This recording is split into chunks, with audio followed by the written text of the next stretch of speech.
ओम साई राम। श्री साई सच्चरित्र अध्याय 24 भाग अंतिम। जब बात हो रही थी कि घोड़ी की लीद के 9 गोलों का रहस्य, तो जो भी वो समझे थे और कुछ समझाने का प्रयास कर रहे थे, तो बोले कि बाबा जो है घोड़ी है ईश्वर कृपा, और जो गोले, जो 9 एकत्रित गोले हैं, वो है नवधा भक्ति। चलिए अब हम एक एक नवधा भक्ति के बारे में जानेंगे कि भाई भक्ति के 9 प्रकार हैं कौन कौन। पहला श्रवण, पहला जो है श्रवण है। दूसरा कीर्तन, तीसरा नाम स्मरण, चौथा पाद सेवन, पांचवा अर्चन, छठा बंदन, सातवां दास्य, आठवां सख्य और 9वां आत्मनिवेदन। ये भक्ति के 9 प्रकार हैं। इनमें से यदि एक को भी सत्यता से कार्य रूप में लाया जाए तो भगवान श्री हरि अति प्रसन्न होकर भक्त के घट में प्रकट हो जाएंगे। समस्त साधनाएं अर्थात जप तप योगाभ्यास तथा वेदों के पठन पाठन में जब तक भक्ति का संपुट न हो, बिल्कुल सूखी है। वेद ज्ञानी या ब्रह्म ज्ञानी की कृति भक्ति भाव के अभाव में निरर्थक है। आवश्यकता है तो केवल पूर्ण भक्ति की।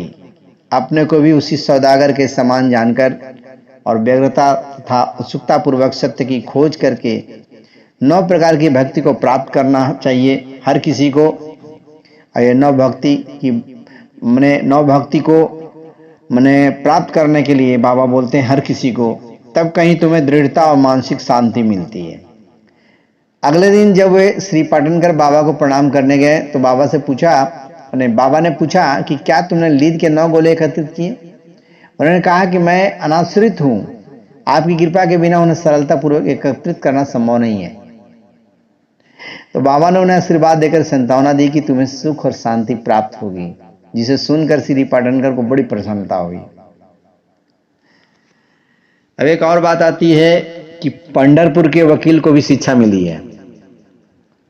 एक बार पंढरपुर से एक वकील शिरडी आए और उन्होंने बाबा के दर्शन करके उन्होंने प्रणाम किया तथा कुछ दक्षिणा भेंट करके एक कोने में बैठ वार्तालाप सुनने लगे। तो बाबा उनकी ओर देख करके कहने लगे कि लोग कितने धूर्त हैं जो यहाँ आकर चरणों पर गिरते हैं और दक्षिणा देते हैं, परंतु पीठ पीछे गालियां देते रहते हैं। कितना आश्चर्य की बात है ना। ये पगड़ी वकील के सिर पर ठीक बैठी है और उन्हें वह पगड़ी पहननी पड़ी। कोई भी इन शब्दों का अर्थ न समझ सका, परंतु वकील साहब इसका गुडार्थ समझ गए। फिर भी वह सिर झुकाकर बैठे ही रहे। बाड़े लौट कर वकील साहब ने काका साहब दीक्षित को बतलाया कि बाबा ने जो कुछ उदाहरण दिया वह मेरी ही ओर लक्ष्य करके कहा गया था और यह बिल्कुल सत्य था और सत्य है। यह केवल चेतावनी थी कि मुझे किसी की निंदा नहीं करनी चाहिए। अब चलते हैं इससे आगे की जो जानकारी है, जो बाबा का रहस्य, जो बाबा का उपदेश है, बाबा का संदेश है, वो अगले अंक में प्रकाशित की जाएगी।